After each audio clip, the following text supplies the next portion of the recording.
자, 다음 11번입니다. 11번. 자, 11번에 대한 내용부터는 이제 근현대사로 이제 흘러가게 되는데요. 자, 11번의 내용을 보면 통리기무함이란 말이 나오고 별기군이란 말이 나오며 신식 군사훈련이란 말이 나옵니다. 그죠? 자, 그래서 먼저 첫 번째 오답부터 먼저 확인을 한번 해볼게요. 첫 번째 청해진이란 말이 나와요. 자, 청해진 하면 우리가 장보고를 먼저 생각을 하죠. 통일 신라시대입니다. 그죠? 예. 장보고. 그 다음에 장보고는 또 한 명의 호족으로서 군진 세력을 형성을 하고 있었어요. 그죠? 네. 2번 별무반이라는 것이 나와요. 그죠? 별무반은 고려 시대입니다. 고려 시대로서 윤관이라는 사람이 조직을 하였고요. 이 윤관이 여진족에 대항하기 위한 군대이죠. 다음 세 번째 3번이 답이니까 4번 볼게요. 자, 신돈이라는 사람이 나와요. 신돈은 고려 말이죠. 그죠? 그래서 신돈의 개혁 정치에 환영하는 노비 이런데 전민, 변정, 도감을 설치해서 억울하게 노비가 된 자들의 토지하고 이제 이런 것들을 회복시켜주는 이제 그런 도구가 바로 그런 기구가 바로 전민변정 도감이 되겠습니다. 그죠? 다음 5번에 화백회의가 나오잖아요. 화백회의는 이제 신라시대의 이제 귀족 회의 이름이죠. 특징이 뭐냐? 만장일치제라는 거예요. 예, 이것이 바로 화백회의가 되겠습니다. 자, 그러면 이제 우리 문제에서 다루고 있는 이 통리 기무 아문에 대해서 한번 보도록 할게요.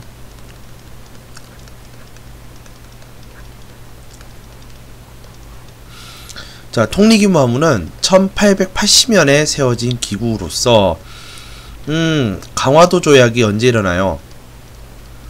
1876년이잖아. 그러니까 76 운강 해가지고 운요 사건으로 인해서 강화도 조약을 맺게 되죠. 강화도 조약 체결 후에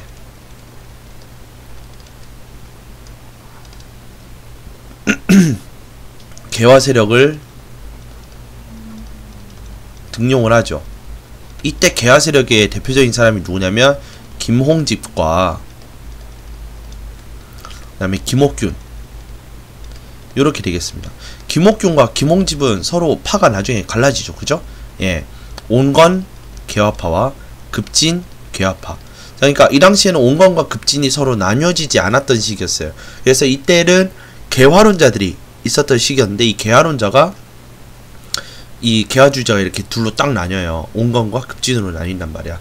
그때 이 온건의 대표적인 사람이 김홍집이었고 이 김홍집이 그래서 1894년 무슨 개혁을 해요? 가부개혁을 하죠. 그죠? 그 다음에 김옥균은 급진파로서 1884년에 무엇이 일어나요? 갑신정비 일어나잖아. 그때 주동자로서 이 김옥균이가 참여를 하게 되는 것이죠. 자, 그 다음에 이렇게 개화 세력을 등용을 해서 이 그 개화에 관련된 그런 개화 정책 기구가 되겠습니다. 개화 정책 기구로서 개화 세력을 등용하여 운영하고 있었던 기구가 통리 기무 아문입니다. 자, 그러면 이 신화가 이야기하고 있는 별기군에 대해서도 한번 간단하게 살펴보도록 할게요. 첫 번째, 자, 교련병대라 하여서 자, 교련병대를 창설을 하는데 이게 무엇이냐면 이게 결국 신식군대를 의미하는 겁니다. 두 번째, 이러한 교련병대를 훈련시키기 위해서 누가 들어오냐면 교관이 들어오는데 이게 일본인 교관이 들어와. 그래서 이제 일본에서 원숭이 한 마리가 들어오죠. 그러면서 이 사람이 근대적인 군사훈련을 시키게 됩니다. 자, 세 번째, 자, 그러면 이제 별기군이 나오면은 당연히 우리가 알아야 되는 사람들이 어떤 사람들? 구식군이지. 구식군의 이제 차별 대우를 받게 되는 거죠. 구식군이 차별 대우를 받는 거죠. 그 다음에 이 당시에 하층민들이 어떻게 올락을 하죠? 그러면서 불만이 폭발을 하게 됩니다. 지금 무슨 얘기를 하고 싶은 거냐? 이 3번의 내용을 가지고 7.6운강 8이 임제죠. 이모군란이 일어납니다. 그래서 이 이모군란을 누가 진압해? 청나라 군대가 진압을 하죠. 그 다음에 이 청나라 군대가 누구를 압송해 가요? 이모군란의 이제 우두머리로서 활약을 했던 흥선대원군을 압송해 갑니다.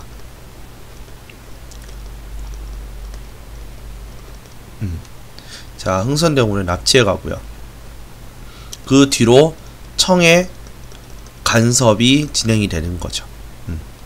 그러면서 이 청의 간섭이 어떤 식으로 드러나냐면 조청,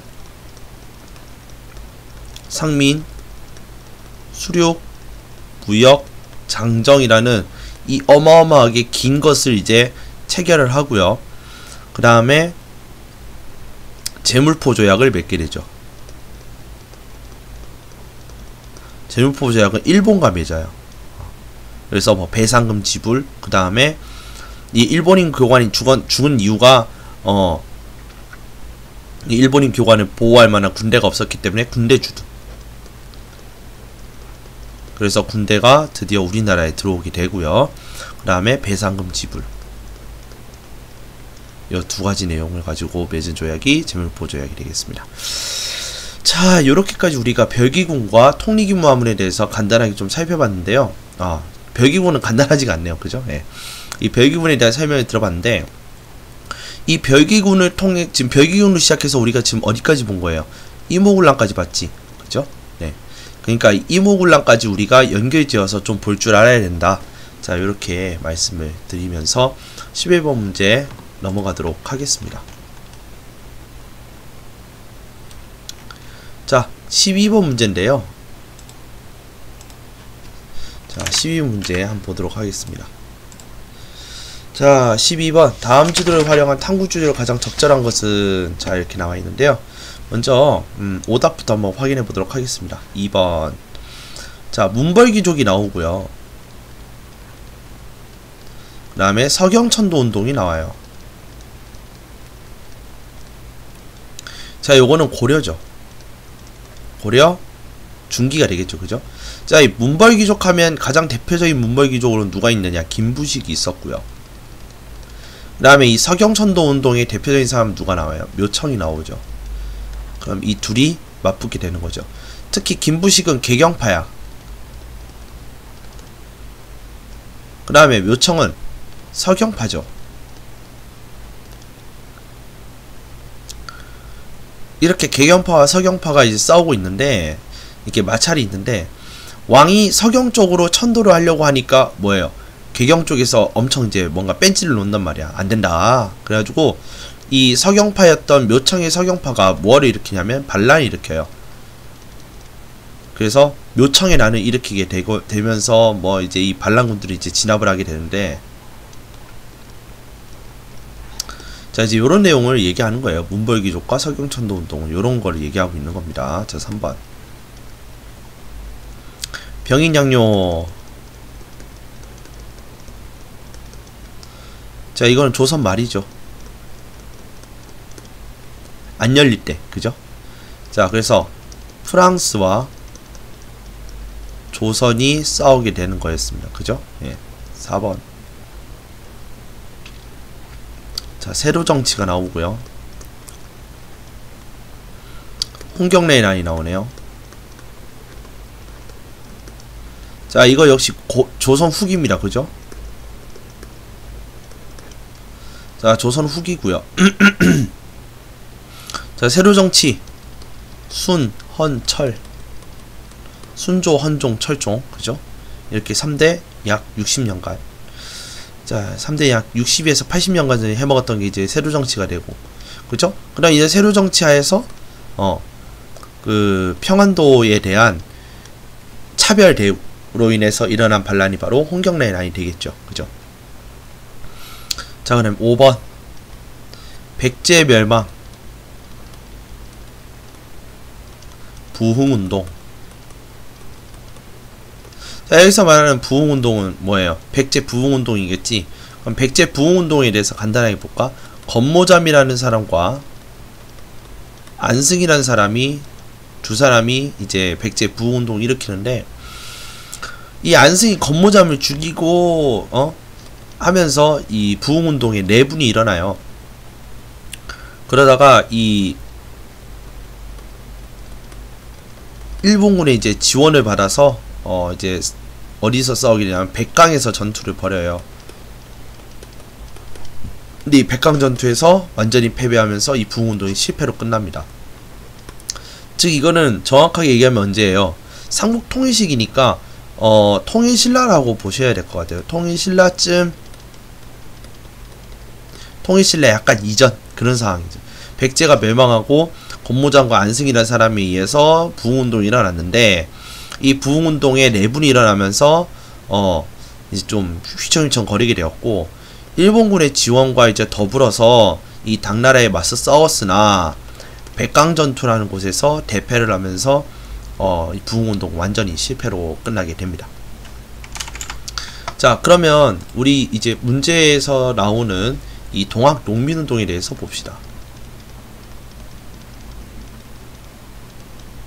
자, 동학농민운동은 가보년에 일어나요. 1894년에 일어납니다. 그래서 이 1894라는 이 마법의 숫자만 해도 우리가 크게 사건이 3개나 나와요. 처음에 청일전쟁이 나오고요. 그 다음에 두 번째가 갑오개혁이 나오고요. 그 다음에 갑오년에 일어난 동학농민운동이에요. 그래서 갑오동학농민운동이라고도 한번 써볼게요. 자, 이 청일전쟁에서 누가 이기냐면 일본이 이겨요. 그죠? 그러면서 시모노세키 조약을 맺게 돼요. 그래서 청나라가 이제 조선의 손을 떼겠다라는 이런 조약을 맺게 되죠. 시모노세키 조약. 그 다음에 이제 갑오개혁을 통해서 2차 작업들을 하고, 그 다음에 갑오동학농민운동이 1차와 2차로 나뉘어요. 이게 성격이 서로 다르니까 이것도 좀 다뤄보도록 할게요. 자, 먼저 첫 번째, 고부군수 조병갑의 횡포로 시작되었던 1차 봉기는 이제 여러 곳에서 이기면서 이제 고부 봉기를 시작으로 해서 어디까지냐면 전주성 점령이에요. 이 전주성까지 먹으니까 이 동학농민군이 무섭잖아. 그러면서 청나라의 원군을 파견함과 동시에 화약, 즉 이제 평화 약조를 체결합니다. 그게 뭐냐면 전주 화약을 체결해요. 그래서 이 전주 화약 이후에 이 사람들이 무엇을 설치하냐? 집강소를 설치합니다. 이 집강소에서 뭐 여러가지 이제 동학농민의 그 패전개혁안을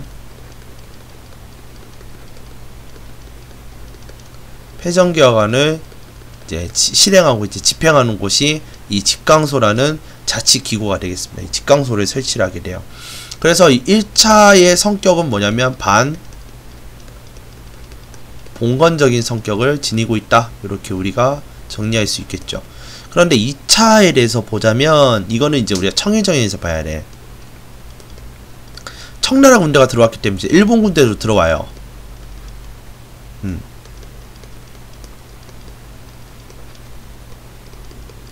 둘 다 한반도로 진입을 하는데요. 이 청나라 군대는 물러나려고 했지만은 이 일본 군대가 물러나지 않는 거예요. 그래서 경복궁을 점거를 해요. 경복궁에 침입을 해서 일본의 내정이 그러니까 일본이 우리나라의 내정을 간섭하기 시작하고, 또 더불어서 청일전쟁을 일으켜요. 그러니까 요걸 가지고 2차 봉기가 일어나는데, 이거는 뭐죠? 우리나라에 대한 문제라기보다는 뭐예요? 외세 때문에 지금 일어난 거잖아. 그래서 이거는 뭐라 하냐면 반외세적인 성격을 지니고 있어요. 그래서 이 반외세적인 성격을 지니고 모든 동학농민 군대가 일어나요. 1차 봉기에서는 남쪽 교구만 일어났다면 여기서는 북쪽 교구와 남쪽 교구가 모두 일어나요. 북접 더하기 남접. 그래서 이제 모두 이제 북접과 남접 모든 군대가 일어났는데 이 반외세의 성격을 지니고 전장터에 임했지만 우금치 전투에서 대패를 하면서 동학농민운동은 실패로 끝나게 됩니다. 그러면서 이제 우리 그 녹두장군 전봉준이 잡혀서 처형당하고 이제 그런 장면들이 이제 여기서 나오게 되는 것이죠. 자, 이렇게 해서 우리가 동학농민운동에 대해서 살펴봤는데요. 자, 그러니까 이 동학농민운동이 워낙 이제 잘 나오는 내용이고 내신에서도 중요한 내용이기 때문에 여러분들께서 반드시 공부가 필요한 내용이라고 강력하게 말씀을 드릴 수 있을 것 같네요. 자, 그래서 우리는 또 이제 13번 문제를 보도록 하겠습니다. 자, 동학농민운동은 끝났고요. 자, 13번 보면 다음 요구가 나오게 된 배경으로 옳은 것은 입니다. 자, 내용으로 옳은 것은, 자, 보면 몇 년 전부터 저거 청과 일본 상인이 상점을 뭐 한상에 개설했다 뭐 이런 말이 나와요. 그죠? 네. 그러니까 이거는 딴 건 몰라도 뭐 조선 때 일은 아니겠다. 그죠? 예. 그러니까 좀 근현대 쪽이라고 보셔야 되겠죠. 그죠? 예. 자, 먼저 우리가 오답부터 확인 한번 해볼게요. 물산장려운동이 나와요. 자, 물산장려운동은 1920년대입니다. 1920년대에 물산장려운, 우리 물건을 쓰자라는 거잖아. 그러니까 이거는 경제적 뭐예요? 경제적 실력 양성입니다. 실력 양성 운동에 해당하는 내용이 바로 물산장려운동이야. 자, 3번 새마을운동. 오, 박정희가 나왔죠. 그죠? 1970년대 박정희의 주도 아래 시행되었던 농촌 생활환경 개선하는 운동이에요. 그래서 뭐 기와 대신에 뭐 슬레이트로 바뀌고 막 그게 다 새마을운동 때 일어났다고 보시면 되겠고요. 자, 4번 토지조사 사업. 얘는 1910년대입니다. 무단통치기에 나왔던 내용이라서 토지조사 사업이랑 같이 묶여서 나와야 되는 게 뭐예요? 회사령이에요. 예, 토지조사 사업과 회사령을 동시에 때립니다. 그죠? 자, 그래서 요렇게 보시면 되겠고, 5번 양전사업 지게발급. 자, 요거는 언제 때느냐? 바로 대한제국 시기에요. 대한제국 뭐 또는 뭐 광무개혁 시기. 자, 이렇게 볼 수가 있죠, 우리가. 자, 먼저 양전사업이라고 하는 것은, 양전사업이라는 것은 전국의 토지를 조사하는 거야. 그래서 이 토지를 조사해서 무엇을 매기기 위해서? 세금을 매기고자 전국의 토지를 조사하는 것이 바로 양전사업이 되겠고요. 이런 지게는 이렇게 토지조사하여서 이 땅이 너 거라는 것이 확인이 되면, 여러분들 것이라는 게 확인이 되면 이거를 국가가 공식적으로 인정하기 위한, 인정을 해주는 문서가 바로 지게라는 거예요. 그래서 무엇을 인정해주는 거야? 토지의 소유권을 인정해주는 거야. 누가? 국가가. 알겠죠? 예, 여기에 의미가 있는 거예요. 국가가 토지 소유권을 인정해주는 이 문서가 뭐냐? 지게라는 거야. 나중에 우리가 광무개혁도 나중에 한번 봐야 돼요. 어쨌건 우리 지금 오답을 다 확인 한번 해봤고요. 그러면 이 지금 나오고 있는, 우리 지금 요 보기에 나오는, 이 박스에 나오는 내용을 한번 살펴보도록 하겠습니다.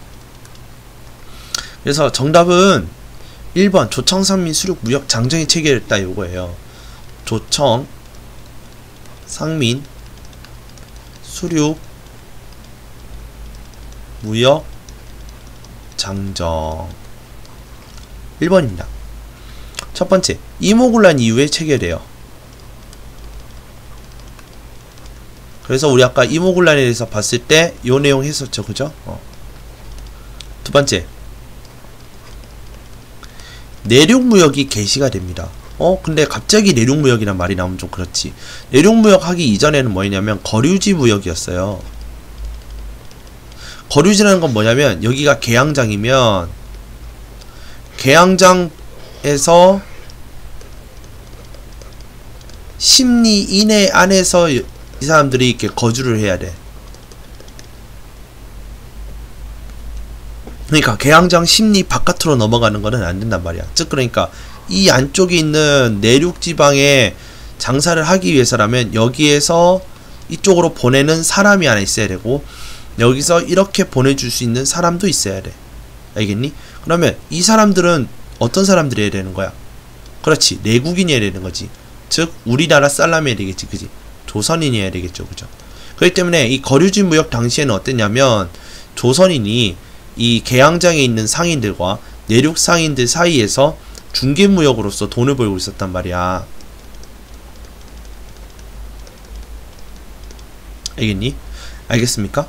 그런데 이 내륙무역이 시작되면서 이 중개무역이 필요가 없어져. 왜? 상인들이 여기서 장사하면 되거든. 무슨 말인지 이해되시죠? 이 내륙무역이 개시가 되었다라는 거야. 근데 청나라한테 열어주니까 일본도 열어줘야 되는 상황이 벌어지는 거야. 뭐 때문에? 조일 통상장정이라는 걸 맺어요. 이 조일 통상장정에 뭐가 들어가 있냐면 최, 해, 국, 대우라고 돼 있어. 쉽게 얘기하면 이거예요. 나한테는 여자가 둘이 있는데 이 첫 번째 여자한테 다이아몬드 반지를 해줬더니 이 두 번째 여자가 나한테 얘기를 하는 거야. 오빠 나한테는 최고로 잘해주겠다고 해놓고서 이 여자한테 이걸 왜 해줘? 그래? 알았어. 그럼 너한테도 해줄게 하면서 B라는 여자한테도 다이아몬드 반지를 선물해 주는 거야. 무슨 말이냐면 청나라한테 내륙무역을 열어줬으면 일본한테는 자연스럽게 뭐 해줘야 되는 거야. 일본도 내륙무역을 열어줘야 된다는 뜻이야. 그래서 청나라와 일본 간의 상권 경쟁이 일어나요. 상권 다툼. 이때부터 얘네가 사이가 안 좋았다라고 보시면 되겠습니다. 그러고 나서 이제 청일전쟁 때 이제 완전히 터지게 되죠. 그런데 이런 두 거대한 나라 사이에 이 두 거대한 나라가 상권 다툼을 하고 있으면 고래 싸움에 누가 터져? 새우등 터지죠. 그 새우등이 누구야? 바로 그렇죠. 국내 상인들이죠. 국내 상인들이 타격을 엄청나게 많이 받는 거예요. 아시겠어요? 그러다 보니까 이 국내 상인들이 타격을 받는 것 때문에 뭐가 일어나냐? 바로 동맹 철시가 일어나는 거야. 아 우리 장사하네 이런 뜻이에요. 근데 나만 장사하는 게 아니야. 내 옆에 사람도 안 하고 우리 앞에 사람도 안 하는 모든 상인들이 뭐야? 동맹 다 같이 안 여는 거예요. 가게를. 누구 때문에? 청하고 일본이 이 짓거리를 하고 있기 때문에 그런 거야. 알겠죠? 이 상권 다툼에 반대하는 의미에서 이 사람들이 동맹 철시를 하였다. 자, 요렇게 우리가 볼 수 있겠습니다. 자, 어쨌건 이 조청상민 수륙무역 장정부터 시작을 해가지고 우리가 뭐냐 내륙무역이라는 것까지도 봤단 말이지. 그것 때문에 국내 상인들이 타격 입는 것도 설명을 했고요. 그래서 동맹철시까지 했다더라. 즉 우리 지금 이 문제에서 보는 내용이 그대로 나오죠. 그죠? 네. 그래서 답이 1번이 되는 것입니다. 자, 13번까지 다 봤고요. 자, 14번 볼게요.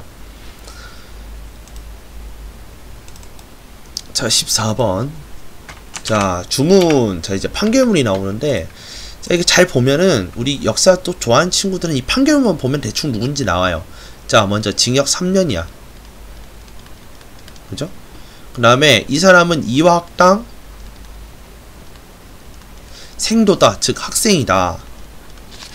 학생이었다가, 3월 초래, 손병희 등이 조선 독립선언을 발표하고 학생과 시민이 조선 독립만세를 외치며 시위하고 있음을 보고 고향에 들어오는데 이 고향이 어딘지는 모르겠는데 고향에 가서 이 시장에 가서 만세 시위를 하다가 체포를 당했다. 자, 그런데 이화학당 하면은 우리가 딱 여자가 생각이 나죠.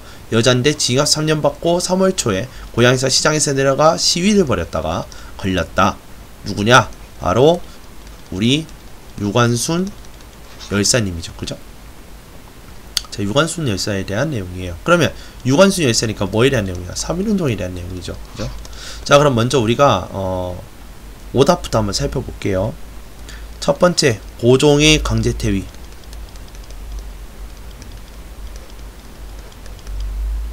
자, 고종의 강제퇴위. 헤이그에 특사를 파견하죠. 그죠? 네. 헤이그 특사를 파견하는데 이 헤이그 특사 파견이 헤이그에 가서 뭐 하라는 거야? 만국 평화회의 가가지고 여기서 이제 헤이그에서 열고 있었던 만국 평화회의에 참석해서 이 부당함을 알려라. 뭐의 부당함을 알려라? 을사조약. 즉 을사늑약에 이 을사늑약은 잘못된 거다라는 것을 고발하라 하면서 특사 3명을 파견해요. 이휘종, 이상설, 이준. 자, 이렇게 3사람이 있죠. 근데 이준 열사가 여기서 분사를 하죠. 그죠? 네. 요렇게 되는데 이제 요걸 가지고 일본에서 이 고종을 강제 퇴위를 시키는 거죠. 예, 요런 내용이에요. 그래서 3.1운동보다는 앞에 있는 내용이라서 아니고요. 두 번째, 이만손의 영남만인소.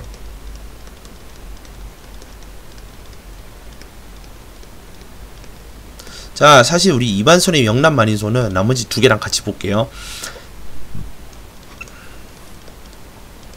이항로의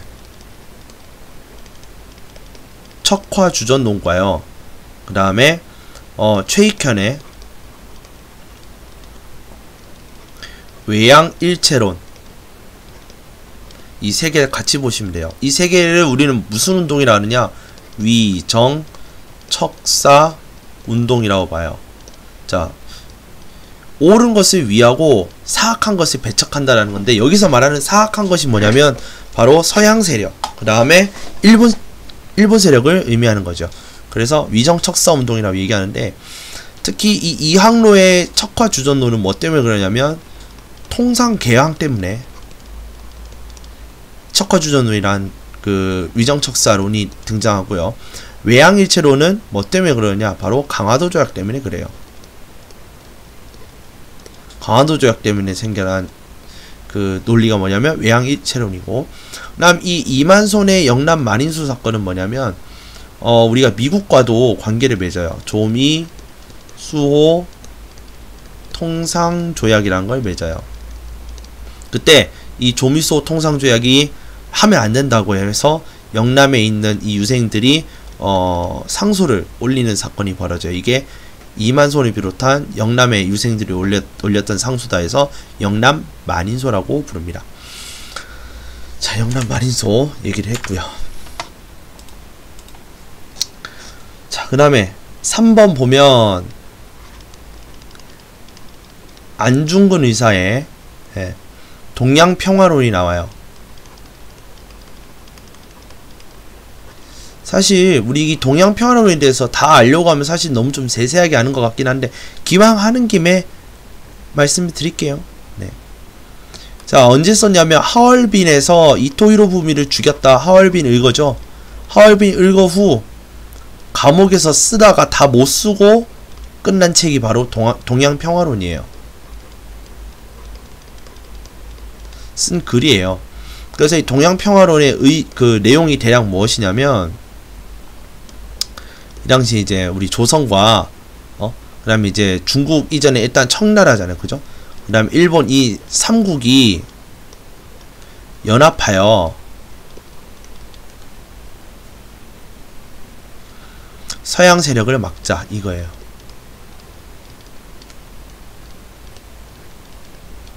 요게 바로 동양평화론이라는 것의 그 내용이 그렇습니다. 그래서 이 3번의 내용은 사실 여러분들이 모르셔도 뭐 크게 문제 푸는 데는 지장은 없는데, 기왕 하는 김에 제가 한번 알아봤어요. 자, 그 다음에 독립문 건립.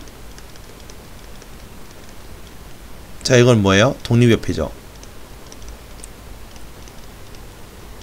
원래 영문이었던 것을 독립문으로 바꿔서 이제 하고요. 독립관, 그다음 독립신문,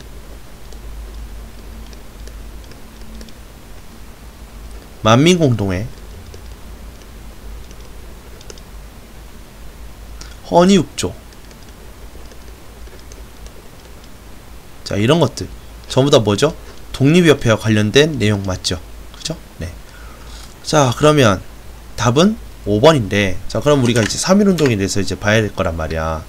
자, 이제 3.1운동에 대해서 한번 보도록 하겠습니다. 1910년, 자, 1910년대에는 무단통치였는데요. 이 무단통치에 반대하는 움직임이 바로 3.1운동인데, 이 원인이 뭐냐면, 이제 윌슨이란 사람이 민족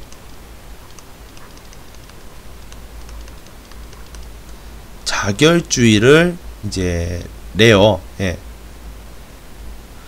자, 그래서 이제 윌슨의 이제 민족 자결주의가 나오는데, 이 윌슨의 민족 자결주의 때문에 여기 이제 자극을 받았던 사람들이 뭐예요? 이것이 바로 3.1 운동에 영향을 끼치게 되죠. 자, 3번. 그래서 일본에서 28 독립선언이 먼저 일어나고요. 그죠? 그 다음에 4번 1919년 1월에 고종이 죽었는데, 이 고종이 독살을 당했다라는 이제 독살설이 퍼지면서, 이제 그해 3월에 이제 장례식 날에 맞춰서 일으킨 그 운동이 뭐냐면, 이게 바로 3.1 운동이에요. 이때 일으킨 독립운동이 뭐냐면 3.1 운동입니다. 처음에는 이 3.1 운동이 뭘로 시작을 했냐면, 비폭력 운동으로 시작을 했다가, 이것이 격화가 되면서 이제 폭력을 사용하게 되고, 습격하고 뭐 이제 그래요. 예. 이제 이런 것들을 하게 되는 거죠. 그러다 보니까 이 3.1 운동을 어떻게 진압을 하냐면, 일본이 무력 진압을 하게 되는 겁니다. 네, 알겠죠? 예, 이렇게 해서 보시면 되겠고.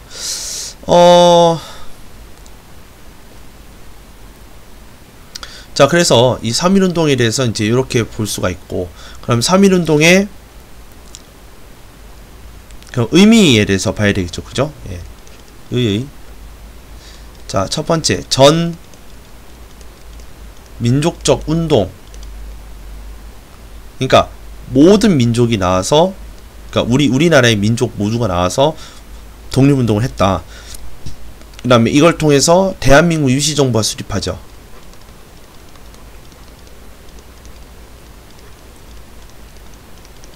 독립운동을 좀 더 체계적으로 할 수 있는 이제 그런 것이 필요하다. 그래서 대한민국 임시정부를 수립하고, 그 다음에 일본이 무단통치에서 문화통치로 전환을 하게 되죠. 그 다음에 중국의 오사운동에 영향을 끼치게 되죠. 자, 요렇게 해서 자, 요것이 바로 3.1 운동의 의미가 되겠습니다. 자, 이렇게 해서 우리 3.1 운동에 대해서 이제 쭉 봤으니까, 3.1 운동은 우리가 독립사적으로 굉장히 중요한 사건이기 때문에 여러분도 반드시 외우든지 이해를 하든지 공부가 돼 있으셔야, 예, 이후에 이제 문제에 대해서 좀 편안하게 볼 수 있고, 이게 무슨 내용인지 정확하게 알 수 있으니까 공부 반드시 해주시기 바랍니다. 자, 그럼 15번 문제입니다. 자, 15번 문제에 보면 수리조합이 이런 내용들 나오고 그래요. 그죠? 네. 먼저 오답부터 한번 살펴보도록 할게요. 첫 번째, 메가타 주도로 화폐 정리 사업이 시작되었다.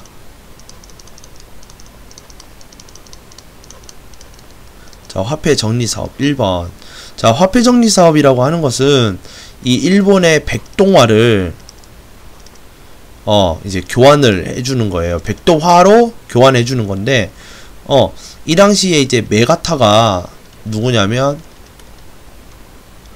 일본에서 이제 파견 온 그 재정 고문이 바로 메가타였어요. 이 메가타가 이제 화폐 정리 사업을 하면서 백동화로 교환을 해줄 거니까 갖고 와라. 근데 뭐 조금이라도 뭐 흠집이 있으면 흠집 있다고 안 바꿔주고 그래요. 예. 이제 그런 방식으로 이제 안 바꿔주고 하면서 이 국내 기업, 특히 국내 금융 쪽이 전부 다 이제 심대한 타격을 입게 돼요. 결국 이 화폐 정리 사업을 통해서 무엇을 꾀하려고 했냐면 바로 이 국내 자본을 이제 말살시키기 위해서 이제 이런 작업을 했다라는 것이죠. 자, 이렇게 여러분들 보시면 될 것 같고요. 2번 회사령이 나왔죠. 회사령 아까 우리 앞에서 봤죠. 1910년대죠. 자, 3번 자, 유기전이란 말이 나오고 또 시전상인 특권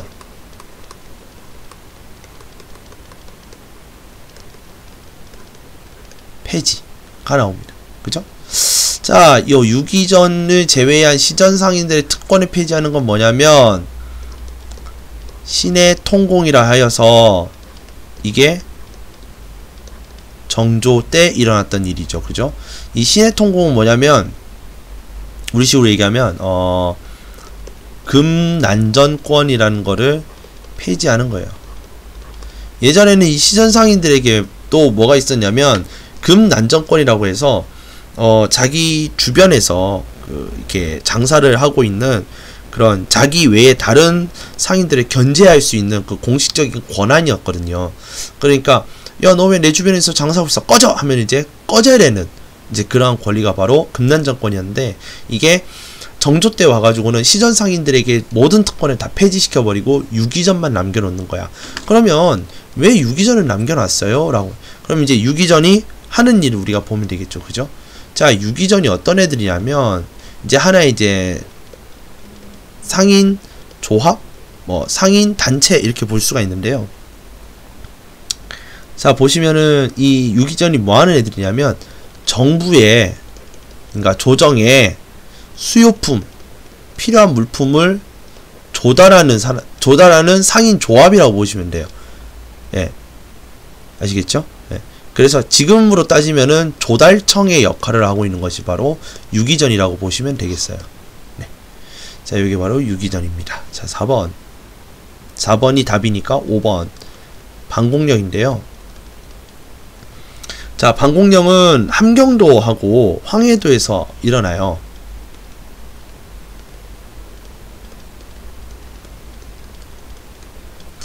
황해도가 89년이고 함경도가 90년대에 일어나요. 1800년대에. 그래가지고 이때 이제 어떤 일이 있냐면은 우리나라가 이제 그 문호를 개방을 하잖아요. 일본한테. 그 뒤로부터 꾸준하게 무엇이 많이 나가냐면 쌀이 그렇게 많이 나가는 거예요. 쌀 유출이 심각해지는 거예요. 자, 쌀 유출이 나가는 거는 좋아요. 쌀이 이제 수출하면서 돈을 버는 건 좋은데 이 쌀이 무리하게 많이 나가게 되면 누가 못 먹어? 국민들이, 그러니까 쉽게 말하면 백성들이 이제 굶죠. 굶주리면서까지 쌀이 유출되면 안 되잖아. 그래서 그것 때문에 이 황해도하고 함경도에서는 뭐냐면 방공령을 내렸는데 이 방공령을 내린 거 가지고 일본한테 한마디로 이제 항의를 받아요. 야, 너네 때문에 우리 돈 못 벌었잖아, 이 새끼야. 배상금 내놔. 그래서 배상금 지불. 야, 그리고 저 방공령이가 뭔가 그지 같은 거 그거 하지 마. 하면서 방공령도 철회를 하게 되는 이제 그런 이제 사건이 벌어지게 돼요. 이건 방공령이에요. 그래서 자, 그럼 요렇게 우리가 이야기를 했는데 이제 우리 문제에서 물어보는 내용은 무엇이냐? 바로 1920년대 산미 증식 계획입니다. 자, 우리 산미 증식 계획을 이해를 하기 위해서는 1920년대 일본에 무슨 일이 있는지를 봐야 돼. 어 1차 대전 이후에 거대하게 성장한 국가가 미국과 일본이에요. 그래서 일본은 이때 전쟁 특수라고 해서 이 전쟁 기간에 누리는 그 어마어마한 그 전쟁 소득을 의미합니다. 어마어마한 소득을 우리는 전쟁 특수를 누렸다라고 이야기를 하는데, 이 전쟁 특수를 일본이 누렸어요. 왜? 미국과 일본은 전쟁에 참여하지 않았기 때문에 그래요. 사실상 직접적으로 전쟁에 참여한 적이 없어. 그러다 보니까 이 나라들한테, 이 나라가 다른 나라들한테 뭘 팔아먹어? 무기를 팔아먹죠. 그죠? 그럼 이걸로 인해서 돈이 어마어마하게 벌었단 말이야. 이때 미국과 일본이 경제적으로 장난 아니게 성장하던 그런 시기였어. 자, 그러다 보니까 이 일본에는 이 농지를 다 밀어버리고 여기다가 이제 공장을 세워서 돈을 더 벌기로 해요. 그러면 이 밀린, 자, 이렇게 공장이 들어서고 이 농지가 밀린 만큼 뭐가 부족해져? 식량이 부족해지죠.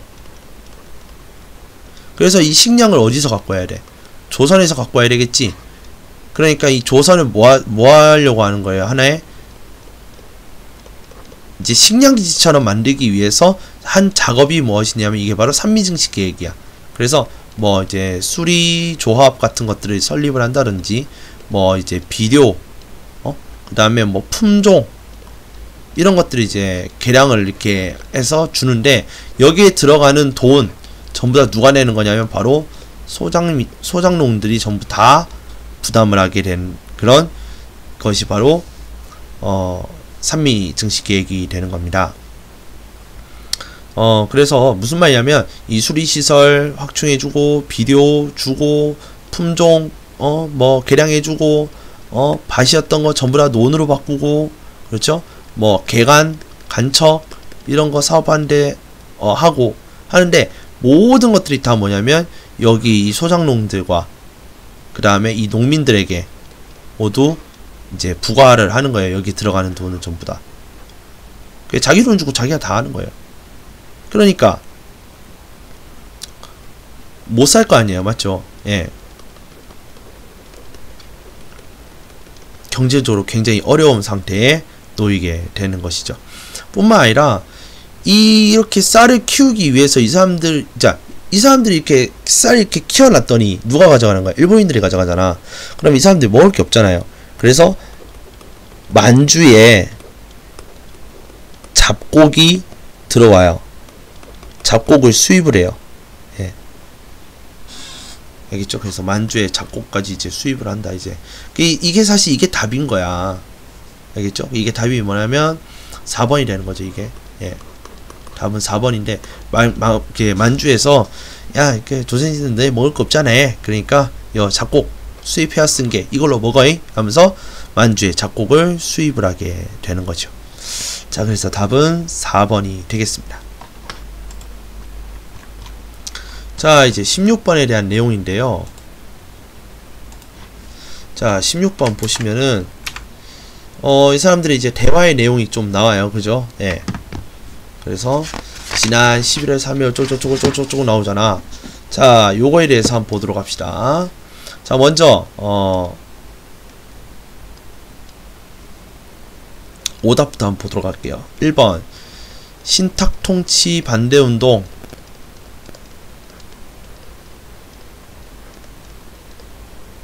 신탁통치 반대운동. 자, 요거는 뭐 여러 사람들이 있어요. 한국 뭐 민주당이라든지 뭐 김구 선생님이라든지 뭐 이 당시에 이제 이승만 선생님이라든지, 예, 이런 사람들, 이승만이라든지 1945년대 일이죠. 예, 신탁통치 반대운동.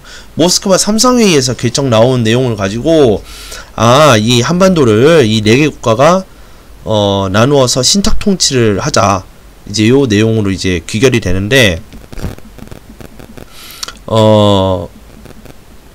문제는 무엇이냐면 이 처음에는 이 남한 쪽, 그러니까 이제 남쪽에서는, 남조선 쪽에서는 이 신탁통치를 무조건 반대를 했고, 북조선 쪽에서도 원래 반대를 했었어요. 그런데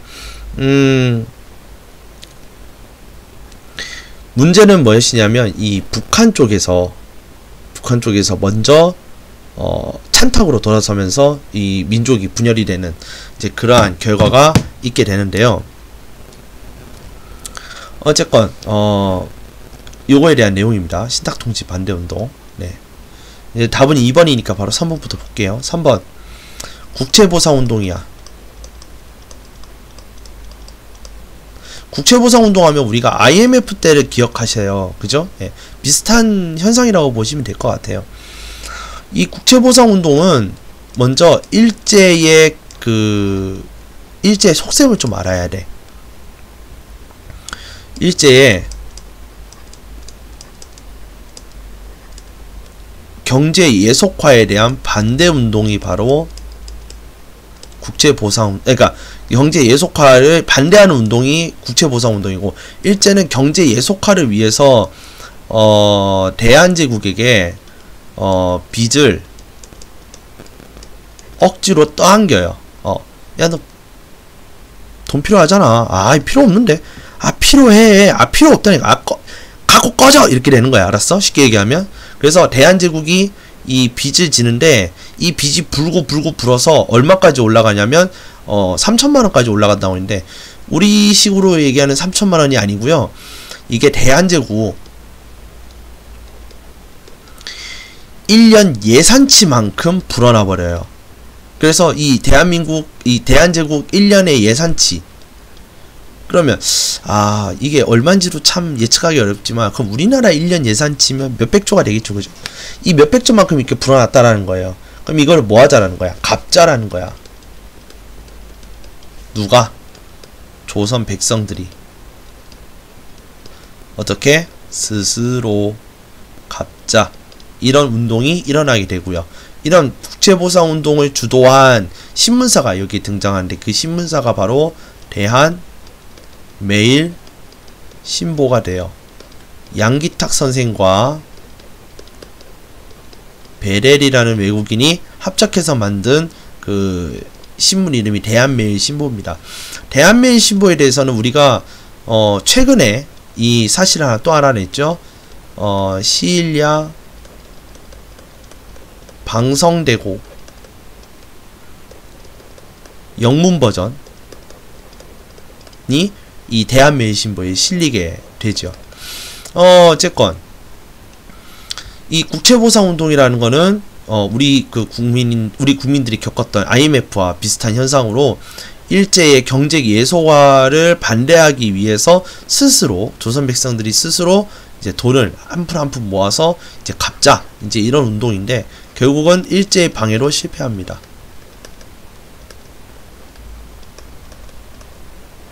이것이 바로 국채보상 운동이 되겠습니다. 자, 그럼 4번 105인 사건인데요. 자, 105인 사건도 사실 굉장히 중요해요. 이제 우리 지금 문제에 나오는 내용하고 조금 상관은 없지만, 이거는 신민회에 대한 내용이에요. 신민회 해체하게 된 원인이 바로 105인 사건이 되겠습니다. 이 신민회 해체 원인이 105인 사건은 뭐냐면, 데라우치 총독 암살 미수 사건이 벌어져요. 암살 미수 사건에 누가 연루가 되느냐면, 이제 야, 너네 이거 신민회, 너네 이거 회원 중에 있던데 너거 싹 다 잡아들인다 하면서 105인이 체포가 돼요. 근데 이 105인이 체포가 되니까 신민회가 활동이 안 돼. 이것 때문에 해체가 되어버려요. 이 신민회가. 이 신민회는 지금 우리 문제는 지금 신간회인데, 신간회와 다르게 얘네는 비밀 조직이야. 알겠어요? 그래서 이제 암호를 대야 돼. 동해물과 백두산 이런 식으로 해서 들어가는 거란 말이야. 그런데 이런 이제 비밀 활동이 이제 일제한테 걸리면서, 이제 일제가 타이밍을 보기 시작하는 거예요. 언제 이 신민회 한번 쓸어버리지 했는데, 마침 데라우치 총독 암살 미수 사건을 날조를 해버려요. 그래서 신민회가 시켰다. 그래서 신민회를 어떻게 하느냐? 신민회에 이제 그 간부로 있던 105명을 싹 다 체포해 가서 조사를 때리는 거야. 알겠죠? 막 재판 때리고 그래. 그러면서 이 105인 사건으로 인해서 신민회가 제대로 활동하지 못하니까 해체가 돼버리는 이제 그러한 결과를 낳게 됩니다. 이것이 바로 105인 사건이 되겠습니다. 이게 1911년대에 일어나는 거예요. 1911년. 자, 그 다음 5번. 자, 만민공동회 어디꺼? 독립협회. 그래서 우리 독립협회 공부해야 돼요. 독립협회가 문제로도 나오기도 하지만 각 보기에서 오답이나 정답으로 나오는 확률이 굉장히 많거든요. 그렇기 때문에 여러분들 만민공동회만 공부할 게 아니라 독립협회를 여러분들 좀 공부 좀 합시다. 알겠죠? 예. 다음에 이게 문제로서 독립협회가 나오게 되면 좀 더 자세하게 다뤄드리도록 하겠습니다. 자, 그러면 답은 2번 정우회 선언인데요. 이 정우회 선언이란 것이 무엇이냐에 대해서 말씀을 드릴게요. 1번 1926년 즉 20년대에 이 경제투쟁에서 정치투쟁으로 넘어가게 돼요. 그러면서 이 정우회 선언을 하게 되면서 첫 번째가 우린 경제투쟁에서 정치투쟁에 넘어가겠다. 두 번째 비타협적 민족주의 세력과 민족주의 세력과 제휴하겠다. 자, 좀 이따 설명을 할게요. 세 번째, 그것 때문에, 자, 이런 2번 내용 때문에 신간회가 결성하게 돼요. 그러면 이 비타협적인 민족주의의 반대말이 뭐냐면 타협주의라는 거잖아. 근데 누구랑 타협한다는 거야? 일제와 타협한다는 거죠. 이런 사람들은 뭐야? 기회주의자가 되죠. 뭐 최린 뭐 이래 등등등 전부 다 이런 사람들 뭐죠?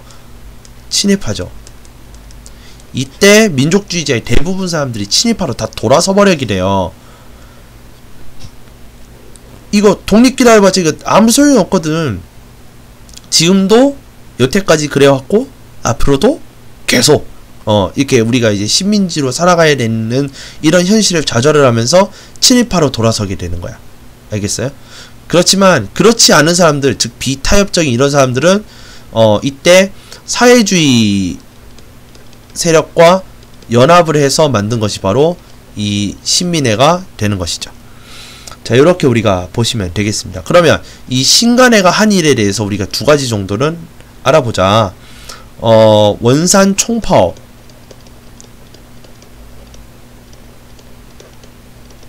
지원하였습니다. 그죠? 두 번째, 광주 학생 항일운동에 이제 조사를 하기 위해서 이제 지부 사람들을 이제 파견한 이제 그런 사실도 있고요. 네, 이렇게 이제 두 가지 정도로 좀 알아두시면 되겠습니다. 신간회 결성 원인이 지금 신간회의 업적을 얘기한 거예요. 우리 지금 이거 두 개. 예. 자, 그래서 답은 2번 정우회 선언이 되겠습니다. 자, 그러면 17번으로 넘어가 볼게요. 밑주친 우리 군대에 대한 설명으로 옳은 것은, 사실 개인적으로 제가 이 해설을 준비하면서 가장 어려웠던 내용이 요 내용이었어요. 문제는 쉽게 풀었는데, 문제 푸는 거는 쉬운데 이걸 해설을 준비하려고 할 때는 굉장히 힘들더라고요. 여러 가지를 많이 찾아봤습니다. 자, 먼저 오답부터 확인할게요. 1번 양세봉이 지휘하여 활동한 것은 1930년대 조선혁명군이에요.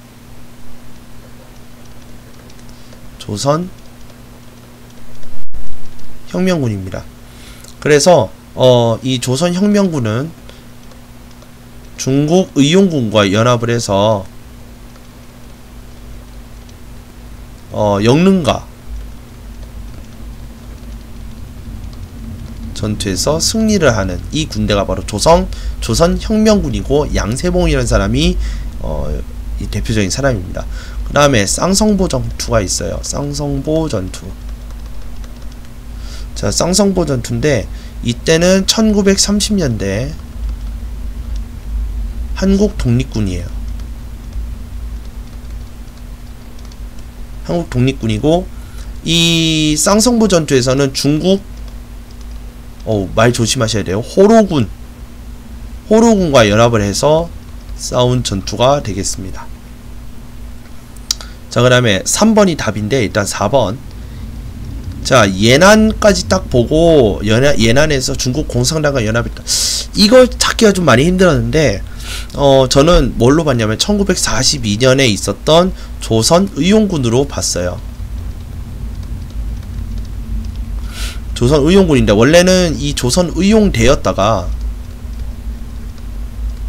이것이 두 개로 갈라져요. 조선의용군과 그 다음에 우리 정답이었던 한국광복군으로 일부 편입이 돼요. 그래서 조선의용군과 한국광복군으로 나뉘면서 한국광복군에 들어가지 않은 남은 조선의용대가 조선의용군으로 이제 되는 그런 이제 결과를 가져오게 됩니다. 자, 그다음 5번 봉오동 전투. 자, 봉오동 전투 하면은 이제 홍범도 장군이 기억나죠, 그죠? 자, 홍범도. 그 다음에 1920년대고요. 1920년대 대한 독립군입니다. 자, 이렇게 나와 있고요. 사실 우리 예전에는 대한 독립군이 언제 결성되었고 대표가 누구고 대표적인 전투가 언제 일어났고 어떻게 이겼는지까지 다 외웠었는데 그나마 지금 이제 좀 공부할 내용이 좀 줄어드는 것 뿐이에요. 예. 이제 그나마 다행이라 생각하셔야 돼요. 진짜 그 당시에 정말 죽는 줄 알았어요. 자, 어쨌건 답은 3번이고요. 한국 광복군이 되겠습니다. 자, 한국 광복군은 1940년에 조직이 되었고요. 첫 번째, 충칭. 지금의 중경입니다. 충칭에 임시정부가 충칭에 이제 대한민국 임시정부가 처음에 상하이에서 만들어졌다가 도망가고 해서 충칭까지 도망오게 돼요. 일본군을 피해서. 그래서 충칭에 있는 대한민국 임시정부에 의해서 조직이 돼요. 창설이 돼요. 그 다음에 아까 같이 우리 위에 봤듯이 조선 의용대 일부를 흡수해요. 같이 싸워보고 싶었대 하면서 이제 흡수를 해요. 자, 사령관에는 지청천 장군이었고요. 참모장은 이범석 장군이었어요. 자, 3번. 자, 2차 대전 당시에 이제 세계 2차 대전 때 이제 태평양 전투 때 태평양 전쟁 쪽에 있을 때 태평양 방면에서 미국군과 이제 싸울 때 미군과 연합을 해요. 뭐 이제 심리전 이런 것들도 많이 하면서 그래요. 그러면서 이제 공동작전을 전개하면서 신뢰를 얻어요. 코리안 아미 졸라 세요 이러는 거야. 그러면서 이 한국광복군이 무엇을 준비하냐면 국내 진공작전을 준비해요. 준비를 해서 딱 실행을 앞두고 있을 때에 일제가 핵 2방 맞고 항복을 해요. 그러면서 이 국내 진공작전은 무산으로 돼요. 무산으로 끝나버려요. 그렇기 때문에 굉장히 안타까운 순간이 바로 이때라는 거죠. 국내 진공작전이 실패했다. 요거죠. 예. 어쨌건 한국 광복군에 대한 내용은 이렇게 한 4가지 정도 내용이 되는데 반드시 우리가 알아야 되는 것은 지천천 장군이라는 사람과 임시정부 창설군이라는 것과 그 다음에 국내 진공작전이 일제의 항복으로 인해서 실패로 끝났다라는 거. 요 한 세 가지 정도? 이거는 몰라도 돼요. 공동작전 뭐 전개했고 이런 건 다 필요 없어요. 그죠? 자, 그래서 답은 몇 번이냐면 2번이 되겠습니다. 자, 18번. 자, 18번 볼게요. 자, 다음 가상대화에서 나타난 시기에 정부가 시행한 정책으로 옳은 것은 사실 이 문제는 너무나 쉬웠어. 풀기에는 너무나 쉬웠단 말이야. 그렇지만 우리가 또 틀린 거 공부하고 왜 틀렸는지 보고 이러면은 조금 머리가 아프겠죠. 그죠? 자, 먼저 이 18번 같은 경우 좀 이례적으로 우리가 그거 한번 보도록 합시다. 정답부터 먼저 확인을 한번 해볼게요. 올여름 경부고속도로가 국도라고 되어있죠. 예, 이 당시에 경부고속도로가 아니라 국도라고 얘기를 했어요. 경부고속도로가 개통일이었다. 자, 첫 번째 경부고속도로. 두 번째 노동자들의 근무조건. 개선 이런 요구가 있었는데 대표적인 게 전태일 사건, 그죠? 전태일 분신. 자, 요 두 가지로 봤을 때 여러분들이 아는 사람은 다 알아요. 이게 박정희 정부라는 거를 여러분들이 알고 있을 겁니다. 그렇기 때문에 답은 사실은 4번이에요. 그죠? 예. 그런데 1번에 보시면 남북협력 사업으로 뭐 개성공단 나오지? 자, 개성공단은 우리가 이제 언제 만들어졌다라기보다 개성공단이 언제 합의를 봤냐면 2000년도 6.15 공동선언 이후부터 나오기 시작한 말이 바로 개성공단입니다. 그래서 이거는 국민의 정부 김대중 때의 일입니다. 그죠? 자, 2번 OECD 가입은 언제냐면 1996년에 일어나요. 10월에. 자, 김영삼 정부를 우리 무슨 정부라 하냐? 문민정부라고 그래.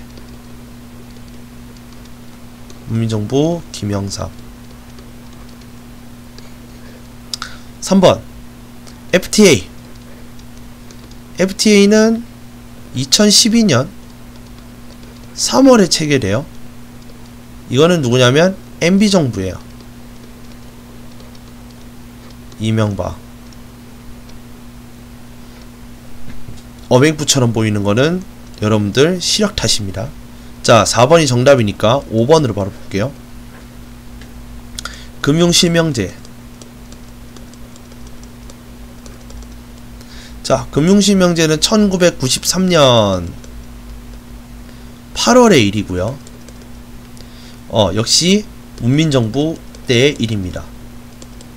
그래서 답은 4번이 되겠습니다. 자, 그러면 여기에서 이제 더해서 마침 나온 김에 박정희 정부에 대해서 한번 봅시다.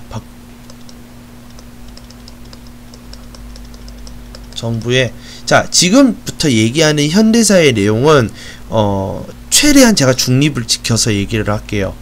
예, 그러니까 여기서 중립을 지킨다는 말은 뭐냐면 뭐 나는 아무 편도 아닙니다, 이제 이런 뜻이 아니라 우리 역사책과 그 다음에 역사책에서 조금 그렇다 싶은 거는 네이버 지식백과라든가 여러가지 문헌들을 이제 보면서 이제 종합한 내용을 가지고 말씀드린다라는 뜻으로 이해해 주셨으면 좋겠어요. 첫 번째, 1, 2차 경제개발 5개년을 해요. 요거는 경공업 중심이야. 경공업 중심으로 뭐 신발, 가발 이런 것들이거든요. 근데 이런 것들을 수출을 해요. 수출하면서 이제 돈을 벌기 시작하더라. 자, 2번. 자, 그때에 그쯤 됐을 때 우리가 또 무엇을 하냐면 이때 한일 협정을 맺어요. 그 다음에 베트남 파병도 가요. 그 다음에 서독에 간호사와 광부를 파견해요. 그러면서 무엇이 들어오냐? 돈이 들어오거든요. 이 돈으로 뭐 하느냐? 경부고속도로, 그냥 국도라고 할게요. 뭐 이제 등등등 이제 국가 사업들을 이제 진행해 나가기 시작을 합니다. 다음 세 번째, 3, 4차 경제개발 5개년 계획이 실시가 돼요. 이때는 중공업 계열과 화학 계열, 그래서 우린 중화학이라고 얘기를 하는데 중공업 계열, 그러니까 자동차, 선박, 그 다음에 뭐 석유, 이제 이런 쪽이에요. 그죠? 네. 그 다음에 4번 경부고속도로. 5번 새마을운동. 새마을운동 앞에서 봤었죠? 그러니까 그냥 넘어갈게요. 6번 7.4 남북 공동선언. 자, 이 7.4 남북 공동선언은요, 진짜 부탁드리건데 통일사를 한 데 있어서 거의 한 이거 몇 프로나 얘기했지 좀 애매한데 한 60-70%는 나온다고 생각하셔야 돼요. 7.4 남북 공동선언, 그 다음에 1, 2차 남북 정상회담 이랑 같이 나오는 거예요. 거의 세트로 나와요. 7사 남북 공동선언이 나오면 1, 2차 남북 정상회담이 오답으로 나오고요. 1차 남북 정상회담이 나오면 7사 남북 공동선언은 반드시 오답으로 나와요. 그렇기 때문에 7사 남북 공동선언 여러분들이 반드시 공부를 하셔야 돼요. 이거 하나만 기억하세요. 자주, 평화, 민족, 대단결. 이게 뭐냐면 3대 원칙이야. 자주 통일에 그러니까 조국 통일하는 데 있어서 3대 원칙이 뭐냐면 자주와 평화와 민족 대단결인데 이게 언제서 나오냐면 7사 남북 공동선언에 나와요. 이게 1972년도에 나오는 그거예요. 자, 그 다음에 이제 1, 2차는 이제 1차는 이제 DJ 때 이제 김대중 대통령 때, 그 다음에 2차는 이제 노무현 때, 그죠? 네, 노무현 때. 자, 요거고요. 다음 6번 나왔으니까 이제 7번 국민교육 헌장. 이것도 박정희 정부 때 나왔어요. 자, 그래서 박정희 정부가 했던 것을 한 7가지를 적었는데 특히 이 6번 이 통일사 내용은 여러분들 반드시 좀 알아주셨으면 좋겠어요. 시험에도 잘 나오는 내용이니까. 네, 됐죠? 자, 이제 19번 보도록 하겠습니다. 자, 이제 다 왔어요. 자, 19번 가에 들어갈 내용으로 옳은 것은입니다. 자, 그러면 이분이 누군지 사실 이 사진 보고 그 다음에 파리 강화회의 이거 딱 보면 사실 답이 나왔어요. 이미 김규식 선생님이신데 모르시는 분들을 위해서 해설을 들어가 보도록 하겠습니다. 먼저 그 전에 오답부터 한번 살펴보도록 할게요. 자, 먼저 갑신정변 나오죠? 자, 갑신정변 주도한 사람 급진계합파죠. 급진계합파. 김옥균, 서재필 이런 사람들. 그렇죠? 2번 조선혁명 선언. 이거는 신채호 선생님이 작성했습니다. 1923년입니다. 그래서 이 조선혁명 선언이라는 것은 의열단이라는 조직의 이념과 우리는 이렇게 독립운동을 하겠다라는 이념과 그 다음에 어떤 식으로 독립운동을 하겠다라는 방법에 대한 내용, 즉 방략이 적혀져 있는 것이 조선혁명 선언입니다. 그 다음 답은 3번이니까 3번 안 쓰고요. 4번 훈코공원 하면 바로 누가 나와야 돼요? 훈코공원 이거면 윤봉길 의사가 나와야 되죠. 그죠?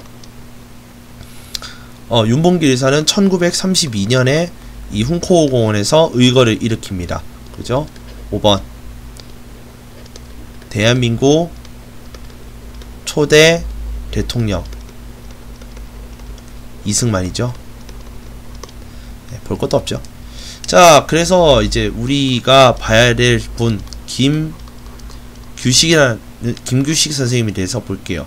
자, 먼저 지금 1, 2, 3, 4, 5 지금 5개가 나와 있잖아. 자, 먼저 5개에서 보면 19년에 파리가 회의에 파견돼서 독립청원서를 제출합니다. 1번. 그래서 안 적을게요. 여기 나와 있으니까. 2번. 민족혁명당의 창당 멤버예요. 이게 이분이 창당 멤버예요. 그래서 김원봉의 주도로 조소왕 선생님과 함께 창당 멤버로서 이 민족혁명당을 창당을 하고요. 그 다음에 3번 44년에 임시정부의 부주석으로 선임이 돼요. 그래서 이 부주석으로서 끝까지 가다가 1946년부터 47년 12월까지 좌우합작위원회에 있어요. 그래서 답이 3번이에요. 좌우합작운동이 앞장서다라고 되는데 좌우합작위원회에 약 한 1년간 있었어요. 46년부터 47년 12월까지 이렇게 있다가 이제 탈퇴하셨고요. 자, 이제 5번 탈퇴라기보다는 좌우합작위원회가 없어졌어요. 네. 그 다음에 1948년 4월에 김구 선생님과 함께 남북협상에 참가합니다. 남쪽에서는 김규식 선생님하고 김구 선생님이 가고요. 그 다음에 북쪽에서는 김일성이 내려와요. 그런데 결국 이게 협상이 실패를 하는데, 어떻게 실패하느냐면 이 미국과 소련이 이 남북 협상에 나온 내용을 무시를 했어요. 쪼까 이렇게 한 거예요. 그 다음 두 번째, 세력 간 마찰. 여기서 말하는 세력 간 마찰이라는 거는 이 사람들의 사정이에요. 남북 협상 간 사람들이 우리는 단일히 통일하자. 좋다. 그런데 그 세부 원칙에 대해서 이제 합의를 못 봤다라든지. 왜냐하면 이 당시에 그 김일성이 생각을 한 것은 사회주의, 즉 이제 공산주의의 이제 국가를 세우려고, 사회주의 국가를 세우기 위해서 이미 소련이랑 어느 정도 얘기가 다 되어 있었기 때문에 이 남북 협상 자체가 좀 의미 없었다는 썰도 있어요. 네. 뭐 어쨌건 이런 남북 협상이 이제 실패로 끝나면서 우리 민족은 분단의 아픔을 이제 겪게 되는 것이죠. 자, 그렇게 해서 19번의 답은 3번이 되겠습니다. 자, 그러면 우리의 마지막 문제. 자, 미추친 시민의 요구로 옳은 것은 한번 보도록 하겠습니다. 자, 박종철 추모. 이러면은 바로 이제 6월 항쟁이 튀어나와요. 근데 역시 모르시는 분들을 위해서 또 한번 설명 들어가 보도록 하겠습니다. 자, 먼저 1번 광주의 계엄군 철수. 광주 튀어나왔네요. 자, 이거는 뭐야? 볼 것도 없어요. 5.18입니다 1980년 2번 3.15 부정선거. 자, 3.15 나왔어. 그럼 4.19지. 그죠? 그런데 지금 3.15 부정선거에 했던 책임자 처벌이잖아. 이거는 장면내각이에요. 장면내각 1960년에서 62년까지 있었던 정권이 바로 장면내각이고요. 3번 한일협정. 이거 누구라고? 박정희. 그죠? 4번 유신헌법 철폐. 자, 유신헌법 철폐에 대한 내용은 역시 박정희 때 일이고요. 1974년부터 79년까지 긴급조치를 9번을 내려서 긴급조치 9호까지 내렸던 것이 있어요. 즉, 이 유신헌법 철폐, 그러니까 시위, 유신헌법 반대 시위를 진압하기 위해서 긴급조치만 9번이 내려진 거예요. 약 5년 동안. 그죠? 예. 자, 요거에 대한 내용이고, 자, 이제 우리 문제에서 나오는 6월 항쟁, 6월 민주항쟁, 60항쟁 한번 볼게요.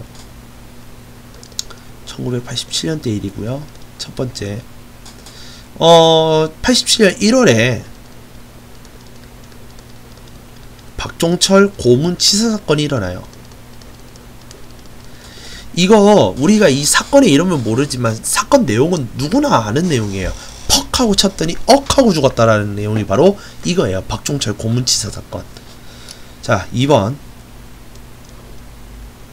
4.13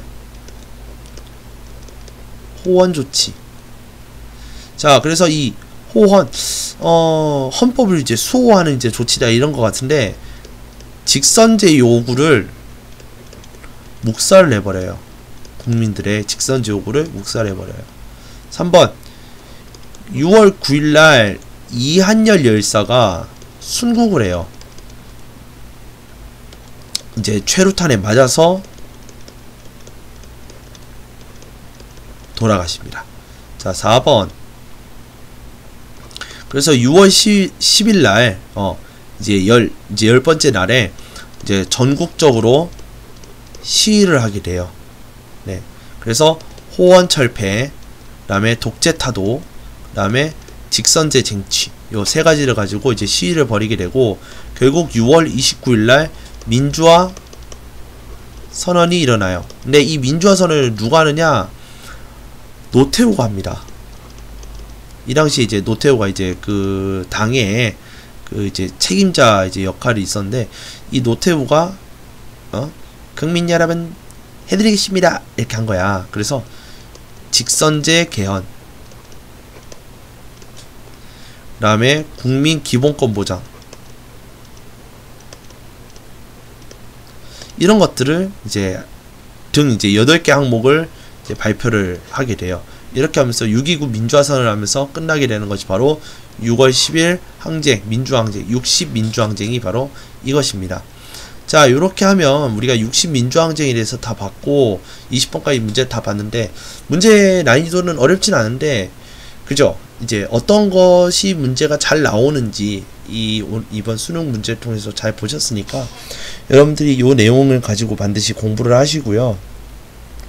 다음에는 2017년 수능 문제, 그리고 그 외에는 이제 모평 내용을 가지고 할 건데, 지금 오늘 이렇게 설명을 쫙 했던 내용들 중에서 또 같은 내용이 나올 때에는 제가 이게 별 언급을 하지 않고 그냥 바로 답 얘기하고 넘어가도록 하겠습니다. 알겠죠? 예, 그냥 그런 식으로 이제 할 거니까 여러분들께서도 끊임없이 역사 공부를 좀 하시고요. 그래서 한국사에서 좀 점수를 많이 따셔야 여러분들 뭐 좋지 않겠습니까? 예. 어차피 여러분들이 봐야 되는 시험이기도 하고 하니까 기왕이면 한국사 공부 열심히 하셔서 좋은 성과를 거뒀으면 좋겠습니다. 자, 오늘 방송을 마치겠습니다. 감사합니다.